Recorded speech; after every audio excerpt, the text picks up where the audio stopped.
हम हर रिपोर्टर के पास आपको लिए चलेंगे, एक बार फिर से जानेंगे कि आखिर कश्मीर पीएम मोदी से क्या उम्मीद कर रहा है। लेकिन उससे पहले आपको हम वो रिपोर्ट दिखाते हैं जो जम्मू से हमारे रिपोर्टर पंकज शर्मा ने भेजी है। पीएम मोदी की सर्वदलीय बैठक को लेकर जम्मू में कश्मीरी पंडितों में खासी नाराजगी देखने को मिल रही है। आखिर क्यों, बता रहे हैं न्यूज 24 संवाददाता पंकज शर्मा। प्रधानमंत्री नरेंद्र मोदी की आज जम्मू कश्मीर के नेताओं के साथ ऑल पार्टी मीटिंग हो रही है। उस मीटिंग को लेकर हमने देखा कई पॉलिटिकल पार्टियों ने यह मुद्दा उठाया कि जम्मू को कम तरजीह दी गई है कश्मीर के मुकाबले। यहाँ पर कुछ कश्मीरी पंडित समाज के लोग यहाँ पर आप देखिए सड़कों पर उतरे हैं, बैनर हाथ में लिए हुए हैं। यह है यूथ ऑल इंडिया कश्मीरी समाज के सदस्य। यहाँ पर कश्मीरी पंडित समाज की ओर से कहा जा रहा है कि इनके भी किसी नुमाइंदे को प्रधानमंत्री नरेंद्र मोदी की ओर से बुलाया जाना था ताकि ये भी अपनी बात रख सकते। आपकी क्या डिमांड क्या है?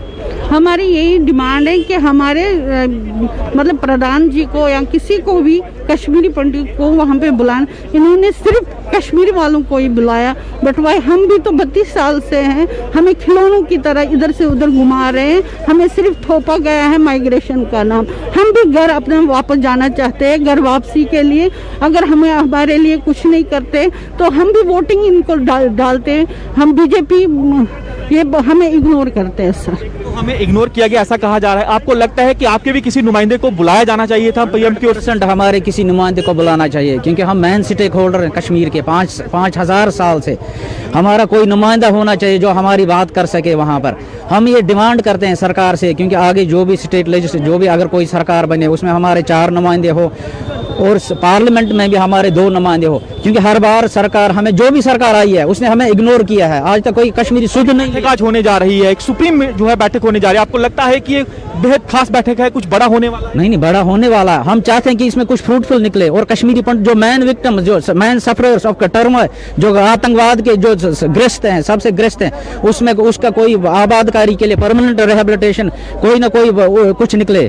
तो आप सुन सकते हैं कश्मीरी पंडित के लोगों को, आपने सुना समाज के कि इनका कहना था कि प्रधानमंत्री नरेंद्र मोदी को चाहिए था कि इनके भी किसी नुमाइंदे को बुलाते और इनकी बातों को भी प्रधानमंत्री नरेंद्र मोदी सुनते। कैमरामैन तनवीर के साथ पंकज शर्मा, न्यूज 24 जम्मू। कश्मीरी पंडितों की बड़ी नाराजगी है। एक ही शिकायत है प्रधानमंत्री से कि कम से कम उनके किसी नुमाइंदे को बुलाना चाहिए था, वो भी अपनी बातों को रखना चाहते हैं, इसीलिए वहां पर ये प्रदर्शन कर रहे हैं। ये टीवी स्क्रीन पर आप देख रहे हैं न्यूज 24 के तमाम संवाददाता। और आसिफ, सबसे पहले आपके पास आ रही हूं। आसिफ, कोई नहीं जानता कि पीएम के मन में क्या चल रहा है, लेकिन हमने ये देखा है कि नेशनल कॉन्फ्रेंस के चीफ फारूक अब्दुल्ला, उनके सुर काफी नरम लग रहे हैं। उन्होंने कहा कि जो पीएम कहेंगे वो हम ध्यान से सुनेंगे। लेकिन इधर पीडीपी की बात करें, महबूबा मुफ्ती की, तो उनके सुर तो हमेशा से ही वैसे हैं, पाकिस्तान राग लापा है। उन्होंने कहा कि हम अपने एजेंडे से पीछे नहीं हटेंगे। तो कहीं ना कहीं, क्योंकि निजी स्टेटमेंट भी बता रहे हैं फारूक अब्दुल्ला, पीडीपी चीफ महबूबा मुफ्ती की, तो कहीं ना कहीं कुछ गुपकार ग्रुप में ये जो नेता शामिल हैं उनके सुर बदल गए हैं।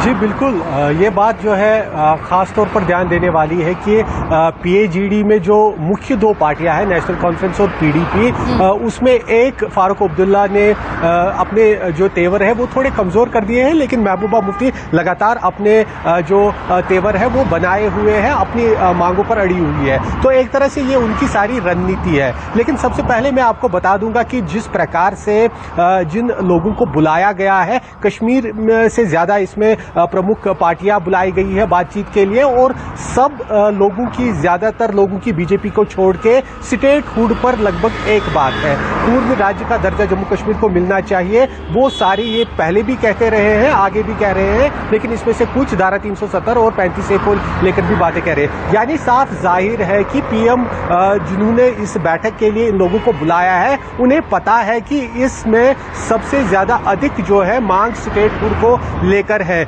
यानी इसको लेकर केंद्र सरकार में कोई ना कोई विचार विमर्श जरूर चल रहा है। और ये ऐसा भी नहीं है कि अचानक से ये सारा इनविटेशन इन लोगों को गया है। इसके लिए जो सूत्रों से हमें जानकारी मिली है, बैक चैनल कोई बातचीत हो गई है। लेकिन अब इसमें दोनों तरफ से रणनीति जो है अपनाई जा रही है। केंद्र की तरफ से रणनीति ये है कि बीजेपी इस बैठक में उनके साथ शामिल है और कुछ ऐसे दूसरी पार्टियां भी शामिल है जो 370 का विरोध विरोध करती है। जहां एक तरफ गुपकार अलायंस 370 और 35A का समर्थन करती है, वो मांग अपने सामने रख रही है, लेकिन उसका काउंटर भी वहां पर किया जा रहा है। अब गुपकार अलायंस ने भी अपनी रणनीति बनाई है कि अगर महबूबा मुफ्ती ने अपना रुख तगड़ा रखा है, अपनी मांग पर अड़ी हुई है, तो उसी दूसरी तरफ फारूक अब्दुल्ला ने अपने रुख में लचक लाई हुई है। यानी इस बैठक में काफी कुछ तय होना है। लेकिन बीजेपी जो केंद्र सरकार इस समय बैकफुट पर थोड़ी नजर आ रही है, क्योंकि जिन लोगों को कल तक वो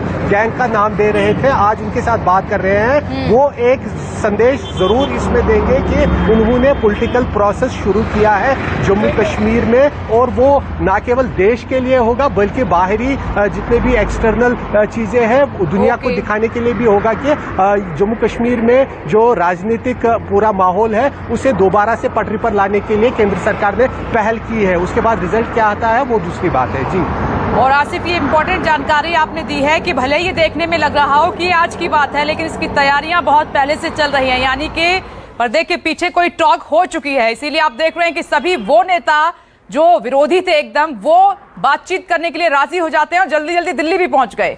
बहुत इंपॉर्टेंट जानकारी आपने दी है।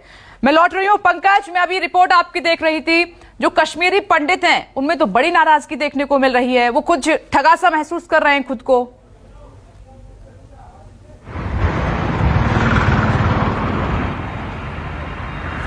चलिए पंकज अभी हमारे साथ बने तो हुए, लेकिन आवाज उन तक नहीं पहुंच पा रही है। लेकिन पंकज की एक रिपोर्ट हमने आपको दिखाई थी जिसमें तमाम जो कश्मीरी पंडित हैं वो विरोध प्रदर्शन कर रहे हैं, और उनका ये कहना है कि हमें कैसे नजरअंदाज प्रधानमंत्री नरेंद्र मोदी कर सकते हैं। किसी भी हमारे नुमाइंदे को बुलाते, हम भी अपनी समस्याएं रखते, लेकिन ऐसा हुआ नहीं है, इसीलिए ये विरोध प्रदर्शन लगातार जारी है।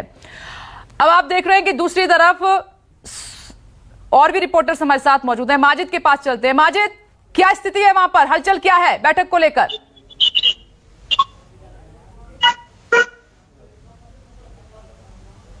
चलिए, उन तक आवाज नहीं पहुंच रही है। अयाज, मैं आपका रुख करना चाहूंगी, अनंतनाग में क्या हलचल है? 3 बजे बैठक है।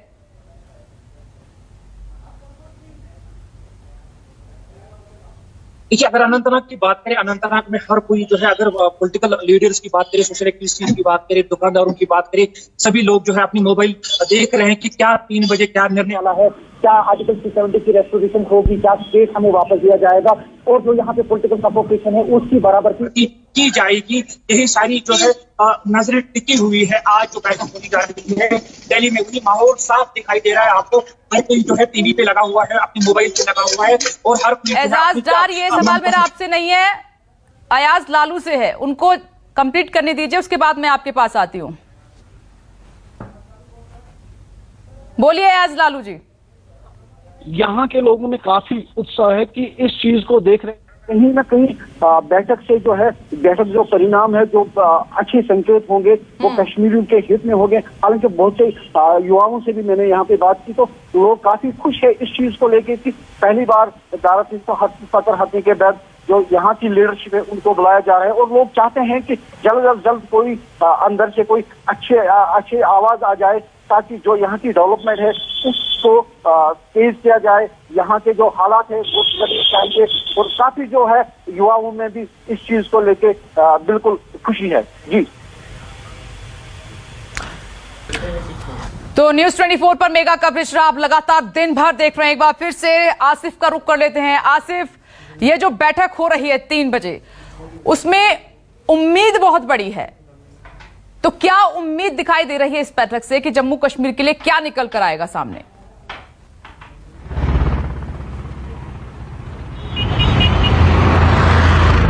देखिए, मैं आपको एक एक्सक्लूसिव इनपुट दे रहा हूं। मेरी सूत्रों से अभी थोड़ी देर पहले बात हुई है, और उनका कहना है कि इस बैठक का एजेंडा जम्मू कश्मीर के लिए पूर्ण राज्य, फुल स्टेटहुड, और उसके साथ साथ protection for land and jobs, इस चीज को लेकर जो बैक चैनल टॉक्स हुई है गुपकार अलायंस और सेंट्रल के बीच में, यही जो मुद्दे हैं, यही जो बातें हैं उस दौरान डिस्कस की गई है। और फिर उसके बाद केंद्र सरकार की तरफ से इन नेताओं को कहा गया है कि आप अपना प्रस्ताव लेकर आइए, अपनी डिमांड लेकर आइए और हम सुनने के लिए तैयार हैं। यानी जो मुख्य बातचीत होगी वो इन दो मुद्दों को लेकर होगी और उसके बाद कोशिश होगी कि अगर सब कुछ ठीक रहता है केंद्र सरकार और पीएजीडी और दूसरी पार्टियों में, तो आने वाले दिनों में जम्मू कश्मीर को ये अच्छी खबरें भी सुनने को मिल सकती है और साथ ही साथ इसके साथ ही चुनाव की तैयारियां काफी जोर पकड़ेगी। क्योंकि अगर केंद्र की तरफ से यहां पर स्टेटहुड रेस्टोरेशन के लिए कोई ऐलान किया जाता है तो उसके बाद तुरंत चुनाव भी कराए जाएंगे, इसको लेकर संभावना बन रही है। ये सूत्रों ने हमें जानकारी दी है, लेकिन औपचारिक रूप से हालांकि अभी तक एजेंडे के बारे में कोई भी बात नहीं कही गई है। लेकिन जो बैक चैनल टॉक्स हुई है उसमें सूत्रों का कहना है कि इस चीज को लेकर सहमति बनी है और उसके बाद ही गुपकार अलायंस और दूसरे जो कश्मीर के पार्टियां थी जिनकी मांग वो अड़े हुए थे 370 और 35 को लेकर, वो तैयार हुए हैं इस तरह के आश्वासन के बाद कि उनकी इस बात को सुना जाएगा और उसे पूरा गौर भी दिया जाएगा। जी ठीक है, बहुत एक्सक्लूसिव जानकारी आपने दी है आसिफ। ये लगातार मैं कह भी रही हूं, आप डे वन से ये बात कह रहे थे और दूसरे भी संवाददाता जम्मू कश्मीर के अलग अलग इलाकों से हमारे साथ मौजूद हैं। एजाज डार शोपियां से मौजूद हैं और साथ ही माजिद वानी गांदरबल से जुड़ गए हैं और फयाज लालू अनंतनाग से हमारे साथ मौजूद हैं। आसिफ तो श्रीनगर से लगातार बने हुए हैं और मुनीर आपके पास आ रही हूं, बारामूला में भी हलचल होगी, क्या उम्मीदें हैं इस बैठक से? जी बिल्कुल, हलचल जम्मू कश्मीर में है, वैसे ही बारामूला में भी हलचल बहुत तेज है। अंदेशा यही है लोगों का कि स्टेटहुड जो है वो उनको वापस मिले और जो पॉलिटिकल प्रोसेस रुका हुआ है 370 हटाने के बाद, उस प्रोसेस को फिर से मरकजी सरकार ने शुरू किया है और लोगों के लिए कुछ अच्छी खबर आने वाली है। और साथ ही साथ ये है कि दो मुद्दे जो है उन पे सहमति बन सकती है। जो जम्मू कश्मीर का जो दल गया है यहाँ से 14 आदमियों का, तो उस पर एक सहमति बन सकती है कि जो स्टेटहुड है वो जम्मू कश्मीर को वापस मिले और जो चुनाव है आने वाले वक्त में वो चुनाव किए जाए और जो पॉलिटिकल प्रोसेस है उसको रेस्टोर करके जम्मू कश्मीर को एक नई दिशा दी जाए, डेवलपमेंट की तरफ लेके जाए केंद्रीय सरकार। ठीक है, और अयाजदा शोपियां से क्या रिएक्शन मिल रहा है? आप लगातार बात कर ही रहे हैं। जी, मैं आपको पहले ही बता रहा था कि को लेकर सोशलिटी से अगर बात करें, जो दुकानदार हैं यहाँ पे, उनकी नजर जो है बिल्कुल इसी मीटिंग पे टिकी हुई है कि क्या 3 बजे कौन सा फैसला लिया जाएगा, क्या यहाँ पे जो है स्टेट वापस दिया जाएगा, आर्टिकल 370 हो जाएगी और जो यहाँ पे पॉलिटिकल प्रिजनर है उनको रिहा किया जाएगा। ये जहमगहमी जो है सुबह से ही चल रही है। मार्केट आप मेरे पीछे देख रहे हैं बिल्कुल खुला हुआ है और जो लोग हैं वो अपनी मोबाइलों की तरफ जो है बिल्कुल राग़िब हो चुके हैं। हर कोई जो है अपनी न्यूज चैनल लगा के बैठा हुआ है और पल भर की जो है खबरें वो सुनते आ रहे हैं और देखने वाली बात यही होगी कि 3 बजे कौन सा जो है फैसला लिया जाएगा जिससे लोग जो है जिसको लोग एक्सेप्ट करेंगे या नहीं। ठीक है, माजिद वानी आपके पास आ रही हूँ। देखिए, ये सवाल आम जनता का है। जो मैंने सुना, उन्होंने कहा कि ठीक है आर्टिकल 370 रिमूव हुआ, उसके बाद शांति की बात बीजेपी कर रही है, लेकिन असल शांति जब होगी जब युवाओं को ये आतंकवादी बहकाने से, जो बहका देते हैं उनको दूसरे रास्ते पर ले जाने के लिए उनका ब्रेन वॉश करते हैं, उसको जब हम रोक पाएंगे, असल शांति तब होगी। जम्मू कश्मीर के लोगों इस बैठक पे पूरी नजर है। तो अगर हम बात करेंगे गांदरबल के हवाले से, यहाँ पे कई एक लोगों ने हमारे से बात की है, तो उनका साफ यही कहना है कि आज जो कश्मीर के हवाले से कोई फैसला आएगा वो बहुत अच्छा फैसला होगा। और इस बैठक के हवाले से अगर हम बात यहाँ के लोगों की बात करें तो इनका साफ तौर से ये कहना है कि उनकी नजरें इस बैठक पे है। और कई एक लोगों से ये भी बात की है कि उनका ये भी कहना है कि इस बैठक में कश्मीर के हवाले से एक अच्छा फैसला लिया जाएगा और वो फैसला कश्मीर के लिए बेहतर हो। जैसे हम बात करेंगे यहाँ की डेवलपमेंट के हवाले से या जॉब के हवाले से या रोडों के हवाले से, उसका ये भी साफ तौर से मानना है कि इस बैठक में उनका भी फैसला लिया जाएगा। जी ठीक है, फयाज लोलू आपके पास क्या जानकारी? आप कुछ कह रहे थे।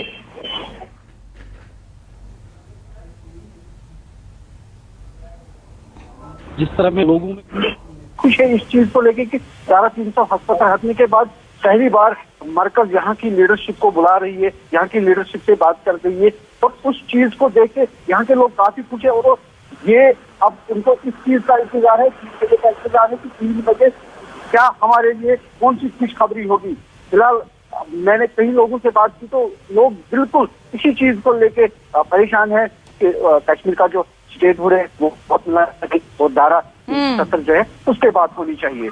जी आसिफ, ये तो आप देख ही रहे हैं कि जो जम्मू कश्मीर की जनता है, आवाम है, वो इसमें हिस्सेदारी चाह रही थी। उनकी नाराजगी इस बात को लेकर है कि उन्हीं नेताओं को बुलाया गया है जिन पर आप आरोप लगाते थे कि शांति को भंग कर दिया और उनको गैंग तक कहा गया, सिर्फ उन्हीं को बुलाया गया है। आम जनता के नुमाइंदों को भी इनवाइट करना चाहिए था इस बैठक में, पीएम को उनकी बात भी सुननी चाहिए थी।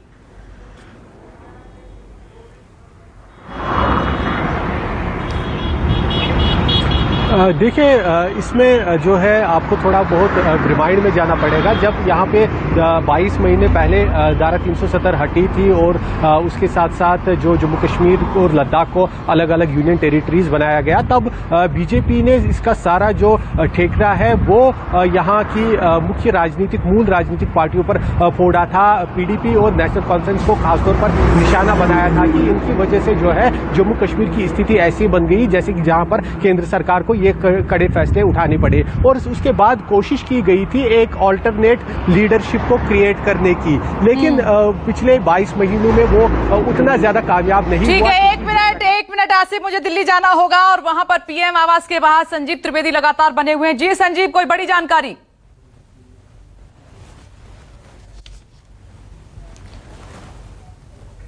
संजीव त्रिवेदी आपको टीवी स्क्रीन पर नजर आ रहे हैं। संजीव, कोई बड़ी जानकारी, क्या हलचल वहां पर अब? ओके, संजीव के पास आपको लिए चलते हैं, लेकिन आसिफ अपनी बात को कंप्लीट कीजिए आप।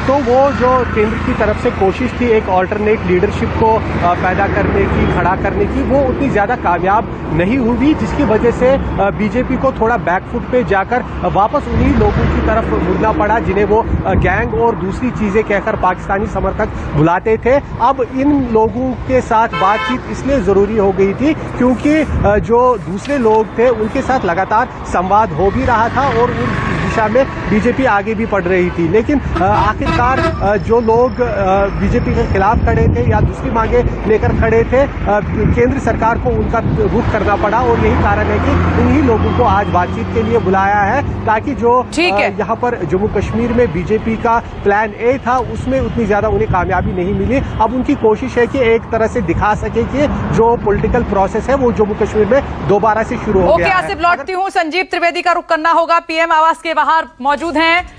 और संजीव, अभी बड़ी अपडेट क्या है आपके पास? देखिए, अब से कुछ देर पहले गृह मंत्री यहां से निकले हैं। गृह मंत्री, प्रधानमंत्री, इन दोनों की बैठक लगभग 1.5 घंटे चली और उस बैठक के बाद गृह मंत्री यहां से निकले हैं। जाहिर है 3 बजे उन्हें यहां मौजूद होना है और उसके पहले की जो प्रिपरेटरी बैठक थी, जो तैयारी बैठक थी, वो हो चुकी है। बताया ये भी जा रहा है कि इस बैठक में गृह मंत्री और प्रधानमंत्री के अलावा राष्ट्रीय सुरक्षा सलाहकार अजीत डोभाल भी मौजूद थे और एलजी मनोज सिन्हा भी मौजूद थे, यानी कि जो मुख्य चेहरे सरकार की तरफ से हैं वो यहाँ मौजूद थे। मनोज सिन्हा काफ़ी दिनों से यहाँ पर, और ये जो तैयारियाँ चल रही हैं, जाहिर है उस प्रक्रिया को आगे बढ़ाने की तैयारी, जो प्रक्रिया 5 अगस्त 2019 को शुरू हुई थी। 5 अगस्त 2019 को जब धारा 370 वापस ले लिया गया था और उसके बाद से एक प्रक्रिया शुरू हुई थी कि मुख्य धारा में कैसे एसिमिलेट करना है जम्मू कश्मीर को, और वो मुख्य धारा में एसिमिलेट करने के प्रोसेस में अगला कदम था जो कि पंचायत स्तर के चुनाव थे। और बहुत ही सफलतापूर्वक उन पंचायत स्तर के चुनाव को खत्म करने के बाद अब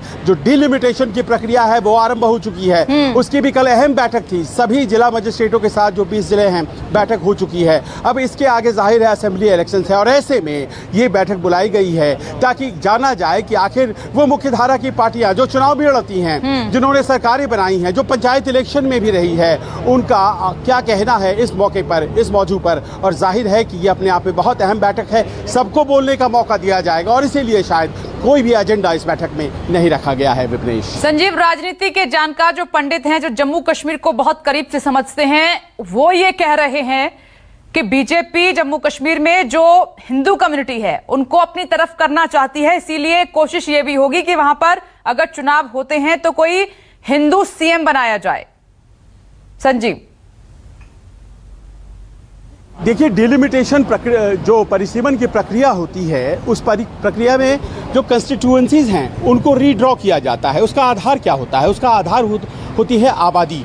अगर मान लीजिए कि आबादी जम्मू की बढ़ गई है और कश्मीर की कम है तो जाहिर है कि जो नंबर ऑफ सीट्स हैं वो ज़्यादा जम्मू में आ जाएंगी। पारंपरिक रूप से भारतीय जनता पार्टी जम्मू कश्मीर में जीतती है, तो ये एक आशंका सी हो रही है, पर यह आशंका है, ये ज़रूरी नहीं है कि कश्मीर में कम सीटें हो जाएंगी या जम्मू में ज़्यादा हो जाएंगी तो फिर जो नतीजे हैं वो भारतीय जनता पार्टी के फेवर में ही होंगी। और शायद इन्हीं आशंकाओं को दूर करने के मकसद से आज यहाँ पर ये पार्टियाँ जमा हुई हैं। अभी जिन पंचायत चुनाव की मैं बात कर रहा था विपनेश, आप याद करें, उन पंचायत चुनाव में people's alliance for Gupkar declaration, जिसे गुपकार अलायंस कहते हैं, उसने ज़्यादा सीटें हासिल की हैं और अपने आप में ये तय करता है कि ज़मीन पर उनकी पकड़ है। कश्मीर के इलाके में उनसे कोई नहीं जीत पाया है। अब उसी ताकत को उसी चुनावी प्रक्रिया में आकर के असेंबली इलेक्शंस हों, वहाँ पर सरकारें बने, स्टेटहुड का एक वादा है जो कि केंद्र सरकार ने वहाँ के लोगों से किया हुआ है कि आपको पूर्ण राज्य दोबारा देंगे हम, उसकी तरफ कितना तेज़ी से बढ़ा जा सकता है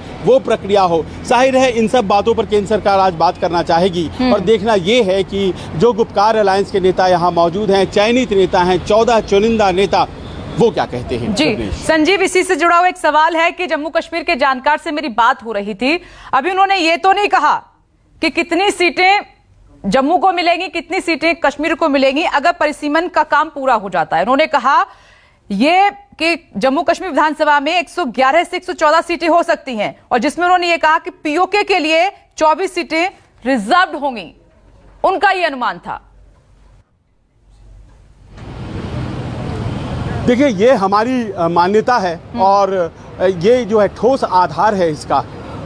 पाकिस्तान ऑक्यूपाइड कश्मीर के लिए सीटें छोड़ी गई हैं, वो हमारा हिस्सा है, हमसे ले लिया गया है, उसे हमें वापस प्राप्त करना है और उसके लिए वो सीटें छोड़ कर रखी गई हैं। जिस दिन पूरे जम्मू कश्मीर पर हमारा अधिकार होगा, वहाँ से रिप्रेजेंटेटिव चुन के आएंगे और जम्मू कश्मीर की असेंबली में बैठेंगे। ये कल्पना है, उस कल्पना को दशकों से जीते आए हैं हम और जाहिर है कि आज की तारीख में जब जम्मू कश्मीर के बारे में बड़ा निर्णय लिया जा रहा है, परिसीमन हो रहा है, प्रधानमंत्री आवास पर बैठक हो रही है, तो वो कल्पना कभी भी धूमिल नहीं पड़ती है, वो वैसी ही जीवंत और सजीव है जैसे कि दशकों पहले थी। हमें यकीन रखना चाहिए, हमें उम्मीद है कि पाकिस्तान ऑक्यूपाइड कश्मीर जो पाकिस्तान ने कब्जा कर रखा है वो हमारी होगी। और आपने आजकल देखा भी होगा, वेदर रिपोर्ट्स मुजफ्फराबाद की आती हैं, मुजफ्फराबाद की खबरें हम तक पहुंचती रहती हैं। हमारे से गिलगित बाल्टिस्तान को छीना गया था, वो तमाम चीज़ें हमें प्राप्त करनी है। कहीं ना कहीं पिछले दिनों चीन के साथ द्वंद्व में ये मुद्दे ज़रा पीछे हुए थे,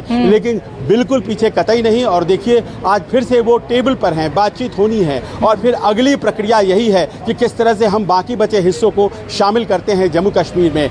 जम्मू कश्मीर तमाम भारतीयों के लिए मौन मुकुट है, मुकुटमणि की तरह है। जाहिर है उस अधिकार को नहीं छोड़ा जा सकता है और तमाम दिक्कतें वहाँ पर आप जानती हैं विपनेश, पाकिस्तान की वजह से हुई हैं। वहाँ की आवाम वहाँ के चुनाव में हिस्सा लेती है। 2018 तक पीडीपी और भारतीय जनता पार्टी की सरकार थी वहाँ पर, वो सरकार गिराई गई, तमाम उलझनें हुई, लेकिन उसके बाद से जिस तरह से प्रक्रिया वहां पर और हुई इसका है, नुकसान दोनों को हुआ संजीव, पीडीपी को भी हुआ और बीजेपी को भी हुआ। एक बहुत बड़ी भूल बताई गई थी उसे।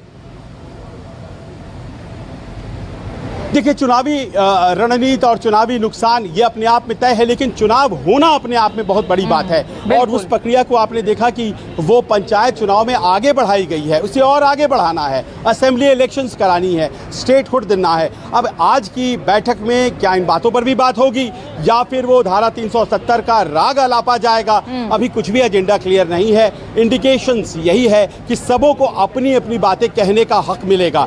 सब लोग, पहली बैठक है तो खुलकर के बोले, प्रधानमंत्री यही चाहते हैं, प्रधानमंत्री का इनिशिएटिव है, तो जाहिर है कि बहुत से फैसले इनके स्तर पे होते हैं, तो वो बड़े फैसले यहाँ हो भी सकते हैं, लेकिन जो होना है उसकी आज शुरुआत हो जाएगी। आज की बैठकों से बहुत ज्यादा उम्मीद मत लगाइए विपनेश, लेकिन एक प्रक्रिया की शुरुआत हो रही है, इसको इस तौर पर ही देखना उचित होगा। ये तो मैंने संजीव शुरुआत में ही कहा कि प्रधानमंत्री नरेंद्र मोदी के मन में क्या है ये हम कयासों पर चर्चा कर सकते हैं, वो तो खुद ही जानते हैं, बहुत मुश्किल है जानना। संजीव, मैं लौट रही हूँ। और आसिफ, एक इंपॉर्टेंट सवाल ये भी है कि अगर जो बात कह रहे हैं गुपकार ग्रुप के नेता, उस पर वो बात करते हैं तो जाहिर सी बात है कि नहीं सुनी जाएगी। और अगर कुछ रिलीफ जम्मू कश्मीर को दिया जाता है तो उसमें भी जाहिर सी बात है कि नेता क्रेडिट लेने की पूरी कोशिश करेंगे, क्योंकि आर्टिकल 370 रिमूव होने के बाद स्थिति क्या है इन पार्टियों की, वो देश देख रहा है। नमस्कार, मैं हूं मानक गुप्ता। अगर आपको हमारा ये वीडियो पसंद आया हो तो इसे लाइक और शेयर जरूर करें, और हाँ, हमें सब्सक्राइब और फॉलो करना ना भूलें ताकि आप देश और दुनिया की कोई खबर मिस ना करें। तो जुड़े रहिए हमारे साथ और देखते रहिए न्यूज़ 24।